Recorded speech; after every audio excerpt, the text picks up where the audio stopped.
Hello everyone, welcome back to the Atharva Gate Academy. Myself Chinmay Dhaduk.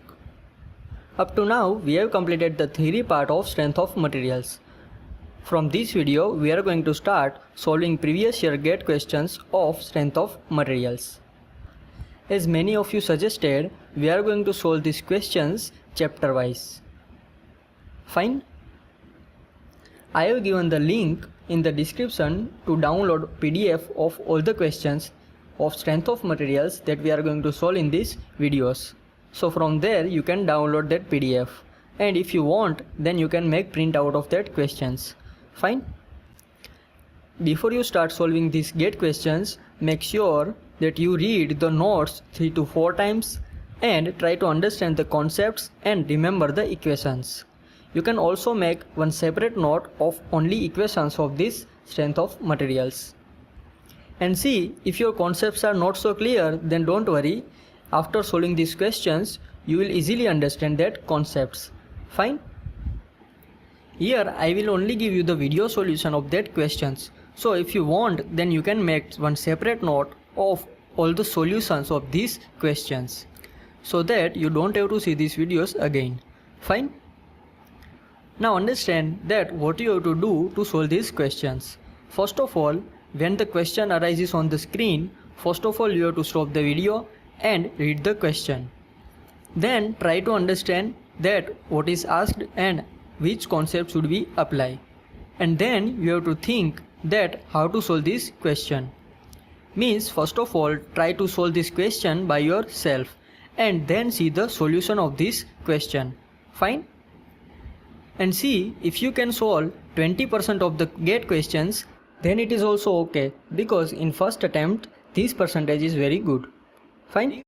And till the GATE exam you have to solve these GATE questions at least 3 times. Then you will be able to understand all the concepts of GATE. Here you will see that GATE does not repeat the question, it repeats the concept. Means from one concept there will be several questions. Means if you will understand the concept, then you will be understand several questions based on that concept. Fine? Now we will start solving GATE questions from chapter 1. Chapter 1 is introduction. Fine? So actually there is no any question from chapter 1. There are few questions from chapter 1, but to solve that questions you also need to understand chapter 2 and 3. So I cover that questions in chapter 2 and 3. So you will understand that better. Fine? So actually in this video we are going to start solving questions from chapter 2, that is stress and strain. This question is asked in Mechanical Engineering year 2002 and it is for 2 marks. The question is the relationship between Young's modulus E, bulk modulus K and Poisson's ratio mu is given by, and here we have these 4 options. Now in the lecture of theory part, I have told you to remember this equation. It is very important equation. E is equal to 2g into bracket 1 plus mu, 3k 1 minus 2 mu is equal to 9kg divided by 3k plus g. And from this equation you can find the relationship between E, k and mu. Here you can see that E is equal to 3k into bracket 1 minus 2 mu. So here our answer will be option A, right? E is equal to 3k 1 minus 2 mu. Fine? So it is very simple question, that is for 2 marks. And I have forgot to tell you one thing, that here you will get questions from year 2001 to 2018. And these questions are enough to prepare for GATE. And also the previous year questions before 2001 are little bit hard, and right now the level of GATE is not so hard. GATE asks relatively easy questions in these years. So I think that these questions are more than enough. Fine? Now the next question is from year 2003. Remember that first of all you have to stop this video and try to solve this question by yourself, and then you have to see the solution of these questions. Fine? So here the question is, 2 identical circular rods of same diameter and same length are subjected to same magnitude of axial tensile force. Means force is also same. one rod is made out of mild steel having modulus of elasticity 206 gigapascal, means E for mild steel is 206 gigapascal. The other rod is made out of cast iron having the modulus of elasticity of 100 gigapascal, means E for cast iron is 100 gigapascal. Assume both the materials to be homogeneous and isotropic, and the axial force causes the same amount of uniform stress in both the rods, means tensile stress sigma is also same for both these rods. Fine. The stresses developed are within the proportional limit of the respective materials. Which of the following observations is correct? And here we have these four options. First option is both the rod elongates by the same amount, means deformation in cast iron is equal to deformation in mild steel. Option B is mild steel rod elongates more than the cast iron rod, means delta in mild steel is greater than delta in cast iron. Third option is cast iron rod elongates more than the mild steel rod, means delta in cast iron is greater than delta in mild steel. And the fourth option is as the stresses are equal, strains are also equal in both the rods, means here it says that strain in cast iron is equal to strain in mild steel. Now here we know the two equations from chapter 2. One equation is sigma is equal to E into epsilon, right? This is normal stress is equal to Young modulus into normal strain, and another equation is delta is equal to PL by AE. Load into length divided by area into Young modulus, and here this delta is change in length of the rod. Now from this equation, here it is given that sigma is same for both the rods and value of Young modulus is different for both the materials, right? So we can say that value of strain will be different in both the rods, right?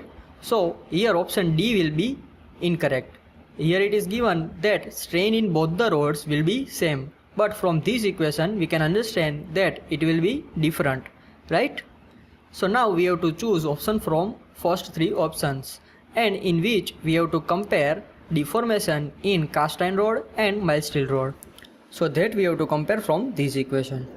In the question it is given that value of load is same, right? It has same diameter, means value of area will be same, and it has same length, means value of L is also same for both the materials. Means from here we can say that delta is proportional to 1 upon E. So here value of P, L and A is same for both the rods, rod of cast iron and rod of mild steel, right? So from here we can take ratio of deformation in cast iron divided by deformation in mild steel, and it will be PL by AE for cast iron divided by PL by AE for mild steel. And obviously this value of P, L and area will be cancelled, right? Because it is same for both the materials or for both the rods. So finally we will have E of mild steel divided by E of cast iron. And here we have value of Young modulus for mild steel and Young modulus for cast iron. It is given here. So it is 206 divided by 100. And this ratio is greater than 1. Means we can say that delta in cast iron divided by delta in mild steel is greater than 1, right? This ratio is greater than 1. So from here we can say that deformation in cast iron is greater than deformation in mild steel rod, and that is given in option C. So our answer will be option C, cast iron rod elongates more than the mild steel rod. Fine. And this question is for 1 mark. Next question is from year 2004. In terms of Poisson's ratio mu, the ratio of Young modulus E to shear modulus G of elastic material is, and here we have these 4 options. Now again we know the relationship between E, G, K and mu. that is given by this equation, right? So from this equation we can find out ratio of E to G, means here we have to find E divided by G. By comparing these first two terms we can find the ratio of E to G, and it will be 2 into bracket 1 plus mu, right? So here our answer will be option A, 2 into bracket 1 plus mu, that is the ratio of Young modulus to shear modulus of elastic materials, right? And this question is for 1 mark. Now the next question from year 2004 is, the figure below shows a steel rod of 25 mm square cross sectional area, means here area is given 25 mm square.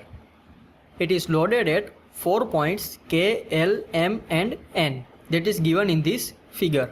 Here we have these axial loads apply on this body. Here we have to assume that Young modulus for steel is 200 gigapascal, means value of E is also given. And we have to find the total change in length of the rod due to loading, means here we have to find delta total. We have solved this type of question in theory part, so this question is similar to that. We know the equation to find out delta, means change in length of the body, is equal to PL by AE, right? Now here we have to find delta total. Now let's say here part KL is part 1, part LM is part 2 and part MN is part 3. Here we can find out length of part 1, part 2 and part 3. It is given here. For this case L1 will be 500 mm, L3 will be 400 mm and L2 will be 1700 minus 500 minus 400, right? So it will be 800 mm, correct? Now we know that total deformation of this rod will be deformation of part 1 plus deformation of part 2 plus deformation of part 3, means it will be delta 1 plus delta 2 plus delta 3. And we know that delta is equal to PL by AE. So delta 1 will be P1 L1 divided by A1 E1 plus delta 2 will be P2 L2 divided by A2 E2 plus this delta 3 will be P3 L3 divided by A3 E3. Now here area and Young modulus is same for all these three parts, means for part 1, part 2 and part 3 value of area is 25 mm square and value of Young modulus is 200 gigapascal. So we can take common A and E. So it will be 1 divided by AE into bracket P1 L1 plus P2 L2 plus P3 L3, right? Now here we have value of A, E and L1, L2 and L3. We have to find out value of P1, P2 and P3, that is load in part 1, part 2 and part 3. Fine. Now we know that how to find load P1, P2 and P3. To find P1 means to find load in part 1 we have to take section in part 1 like this, and here we have to take sum of all the forces acting on this rod either side of this section, means here we can take sum of all the forces acting on this rod either left side of this section or right side of this section.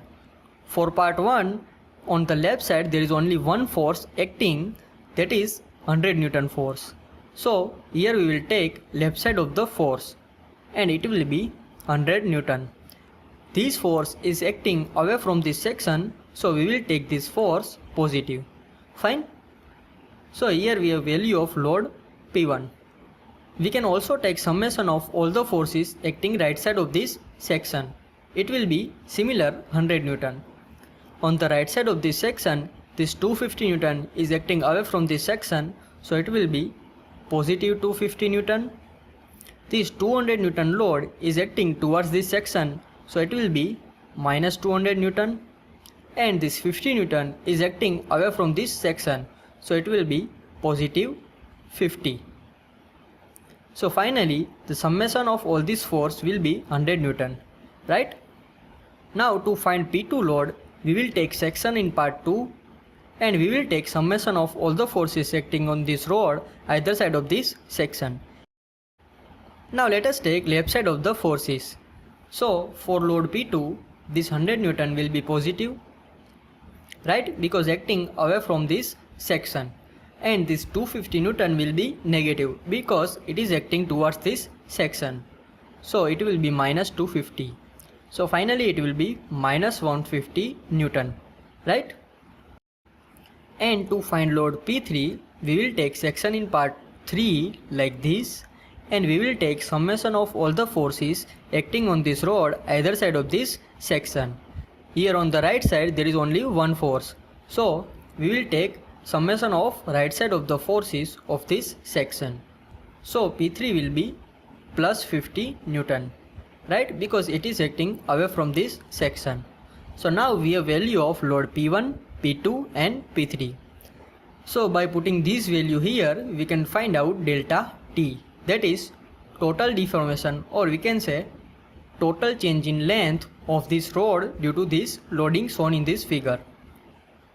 Now understand that you have to take care in the units, right?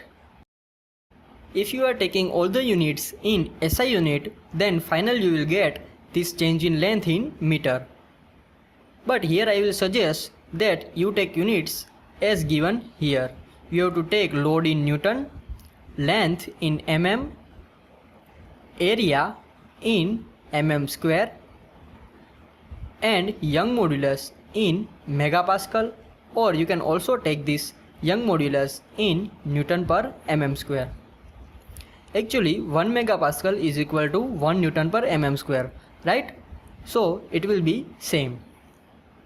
So if you will take these units in these equations, then you will get final deformation in mm. Here you have to take area as 25 mm square, value of E as 200 into 10 raised to 3 megapascal. Here you have to take length as 500, 800 and 400, and you have to take these loads in Newton as given here. Fine. So finally you will get value of delta in mm, and here the options are in micrometer. So finally you have to convert this value from mm to micrometer, and for that you have to multiply this mm value with 10 raised to 3, because we know that milli means 10 raised to minus 3 and micro means 10 raised to minus 6. So to convert millimeter into micrometer, you have to multiply with 10 raised to 3 power. So finally you will get answer as option B. It will be minus 10 micrometer. Here the value of total change in length is negative. Means actually the length of this rod will decrease by this loading condition shown in this figure. Fine. And this question is asked for 2 marks. Also remember one thing, that you have to use GATE calculator for this calculation of these questions, because in final exam you will given GATE calculator on the screen. So you have to practice from today. So start to use GATE calculator from today. This GATE calculator is easily available for Android and it is also available for PC. So you can download it from Google. Fine.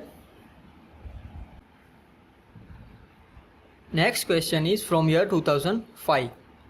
A uniform slender cylindrical rod is made of a homogeneous and isotropic material. The rod rests on a frictionless surface. Means let's say this is any surface and this is a rod, right? The rod is heated uniformly.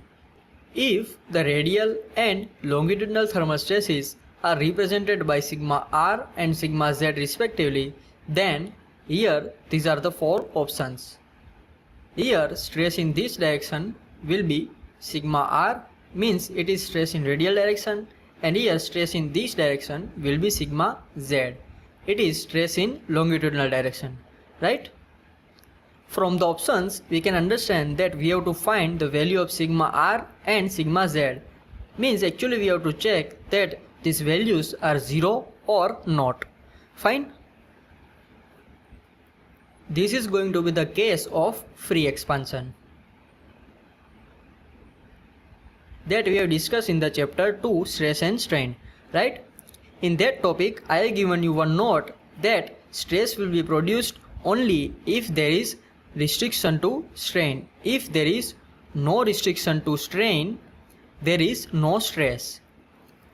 And in this figure you can see that there is no restriction to strain, means actually there is no restriction to change in dimension of this body.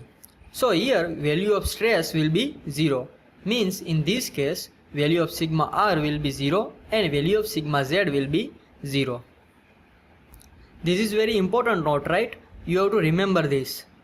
Let's say instead of this rod rest on this frictionless surface, if it is given that this rod is fixed from both the ends, and if we increase delta T temperature of this rod, then this case is not going to be the case of free expansion, because here strain in this direction is restricted, right? Because these both ends are fixed. So in this case value of stress is not 0. There will be some value of thermal stress. Fine. But in our case it is given that it rests on frictionless surface, means in this case there is no restriction to strain. So here value of stress will be 0.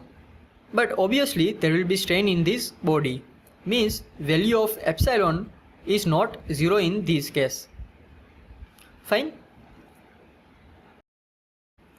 The next question from year 2006 is a steel bar of 20 mm into 20 mm square cross section is subjected to an axial compressive load of 200 kN. Means here area will be 40 into 40 mm square and value of load will be 2 into this 20 and kilo means 10 raised to 3. So it will be 10 raised to 5 Newton, right? If the length of bar is 2 meter, means length is 2000 mm and E is equal to 200 gigapascal, means E is equal to 200 into 10 raised to 3 megapascal. The elongation of the bar will be these 4 options, means here we have to find elongation of this bar, means we have to find out delta, or we can say delta L, right? It is actually very simple question. Here we directly have to put equation delta is equal to PL by AE. Here we have all the values of P, L, A and E that is given here. So it will be P, that is 2 into 10 raised to 5, and actually it is given that it is an axial compressive load, and we know that we take compressive load as negative, so it will be minus 2 into 10 raised to 5. Length is 2000 mm. Here we are taking length in mm. Area is given as 40 into 40, means area is in the unit of mm square, and value of E in megapascal is 2 into 10 raised to 5, right? It will be 2 into 10 raised to 5. So finally we will get value of delta from these values. Here we have taken this load in Newton, length in mm, this area in mm square, and this value of Young modulus in megapascal, means it is in Newton per mm square. So finally we will get delta in mm and it will be negative value.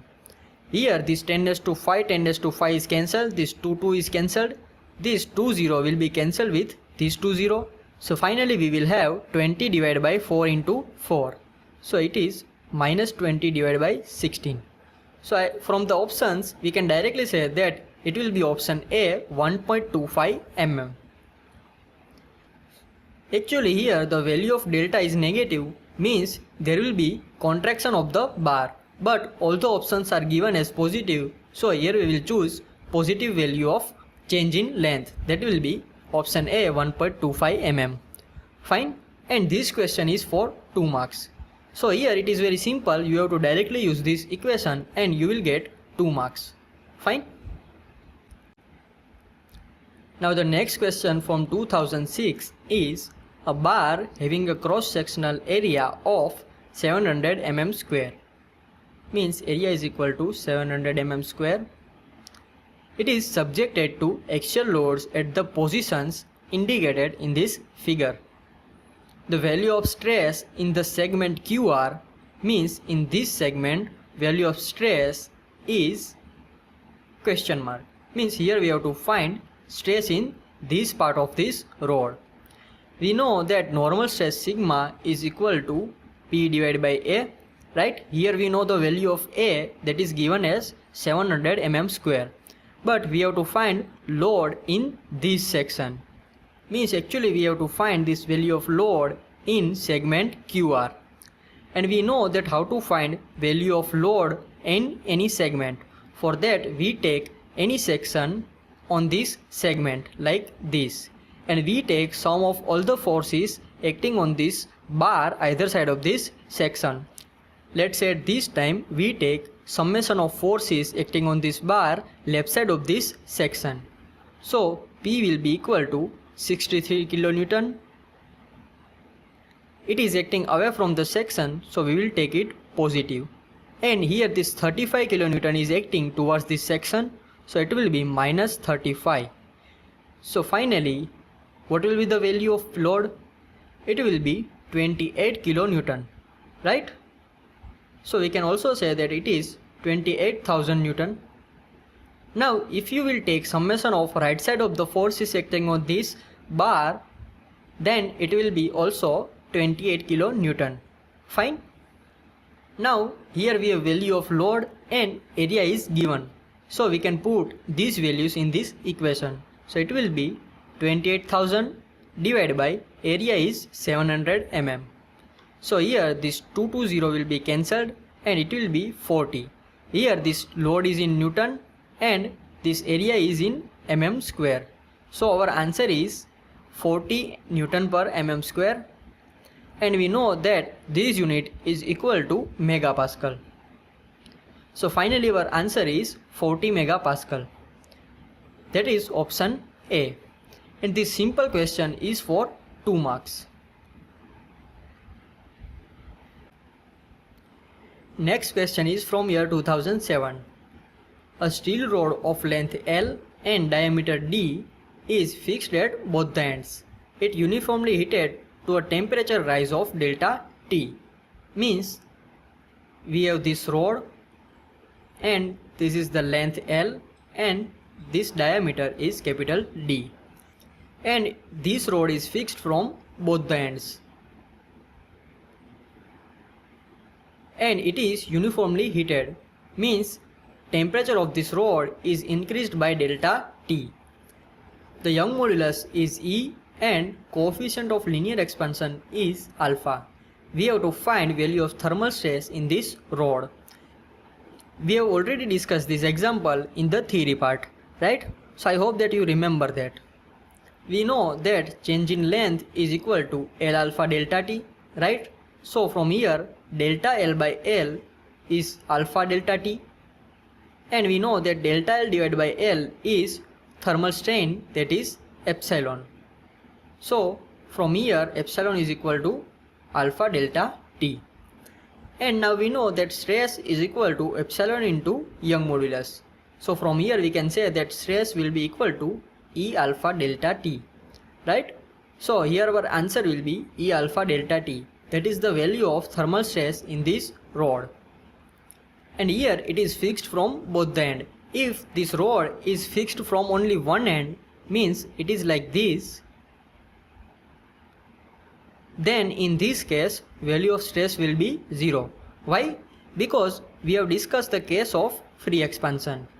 Here the strain in this direction is not restricted, and we have already discussed that if strain is not restricted, then value of stress is 0, right? But in our case it is restricted from both the ends. So in our case answer is option C, and this question is for 1 mark. Fine. Now the next question is from year 2007. A 200 into 100 into 50 mm steel block is subjected to a hydrostatic pressure of 15 megapascal. The Young modulus and Poisson's ratio of material are 200 gigapascal and 0.3 respectively. And here we have to find the change in volume of the block in mm cube. Now in this question, volume is given. It is 200 into 100 into 50 mm cube. Here actually it is cube, right? And value of E and mu is given. E is given at 200 gigapascal, means it is 200 into 10 raised to 3 megapascal. And mu is 0.3.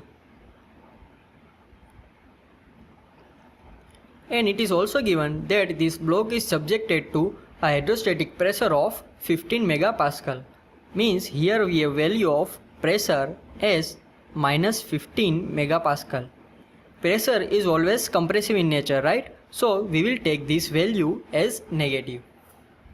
In this case, we have one cube like this, and dimension of this cube is given. And it is subjected to hydrostatic pressure, means pressure is in all the direction like this. It is perpendicular to the surface, right? So in this case, we can say that value of this pressure will be same as value of normal stress. Because we know that value of pressure and stress is same in all the direction. And equation to find out stress and pressure is same, that is P divided by A, means load divided by area, right? So here this pressure will be normal stress. And here this stress is stress in x direction, stress in y direction and stress in z direction. Means in all the direction value of stress will be same. And that will be minus 15 megapascal. And here we have to find the change in volume, means delta V. Now we have this equation that we have discussed in the chapter 2. Volumetric strain is equal to dV by V is equal to strain in x direction plus strain in y direction plus strain in z direction is equal to stress in x direction plus stress in y direction plus stress in z direction divided by E into bracket 1 minus 2 mu. So from here we can compare these two terms. We can say that dV by V is equal to sigma x plus sigma y plus sigma z divided by E into bracket 1 minus 2 mu. And here we have value of volume, sigma x, sigma y, sigma z, mu and E. Right? Here value of sigma x, y and z will be same. It will be minus 15. So from here we can say that dV is equal to this stress is, it will be 3 into minus 15, right? Into bracket 1 minus 2 mu, and mu is given as 0.3. Divided by value of Young modulus, that is 200 into 10 raised to 3 megapascal. And here this value is dV by V, right? So you have to calculate this value and finally you have to multiply this value with volume. And volume is given as 200 into 100 into 50, that is in mm cube. So from here you can find out dV, that is change in volume of this block by this hydrostatic pressure, right? And finally you will get this volume as negative, means actually volume of this block is going to be decreased because here we apply hydrostatic pressure and that is compressive in nature. So due to this compressive stress, volume of this block will decrease.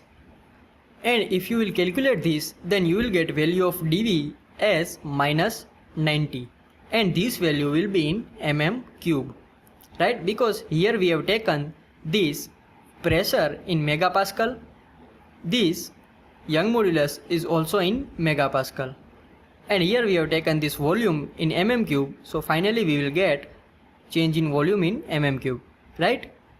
Here our value is negative, but all the options are given as positive value. So here we will take option B, 90, and it is in mm cube, right? So here our answer will be 19 mm cube, and this question is for 2 marks. So I hope that you understand how to find value of change in volume by this equation. Next question is from year 2008. A rod of length L and diameter D is subjected to tensile load P. Which one of the following is sufficient to calculate resulting change in diameter? Means here we have to answer that which value we need to find out delta D. Here it is given that we have this type of rod having diameter D and length L, and in this case we apply tensile load P like this, and in this case we have to find out change in diameter, and to find out change in diameter which things we need. Now we know that to find out change in length we have equation PL by AE. Here length is given and diameter is given here. So we can find out area. And load is also given, right? So to find out delta L we only require Young modulus E. To find out delta E we require Young modulus E. But here we have to find out change in diameter delta D. We know that Poisson's ratio is equal to minus lateral strain divided by linear strain, right? Now in this case direction along the force will be linear direction and perpendicular to this direction will be lateral direction. So here this lateral strain will be delta D divided by D, and this linear strain will be delta L divided by L. Now if we have value of Young modulus, then we can find out delta L, and we already have value of length and D. So to find out delta D we require mu. So ultimately to find out delta D we require Young modulus E and value of Poisson's ratio, right? Now options are given as only Young modulus, only shear modulus, only Poisson's ratio, or both Young modulus and shear modulus. Now here you can see that we require Young modulus and Poisson's ratio. But understand that we know the relationship between E, G, mu and K. From these four elastic constant, if we have value of any two elastic constant, then we can find out other two elastic constant, right? That we have discussed in the theory part. So here if we have value of Young modulus E and value of shear modulus G, then by using these two value we can find out value of mu. So if we know these two value, then we can also find delta D. Fine. So here our answer will be option D, both Young modulus and shear modulus. And by using only Young modulus we can find out delta L. Fine. This question is for 1 mark. I hope that you understand all the questions that we have discussed in this video. If you have any doubt or if you have any suggestion, then feel free to tell me in the comment box. And if you are first time on this channel, then make sure that you subscribe to this channel. And also share these videos with your friends and with your classmates, so they can also take benefit from this channel. Fine. Now we will meet in the next video. Till then, stay motivated and happy practicing.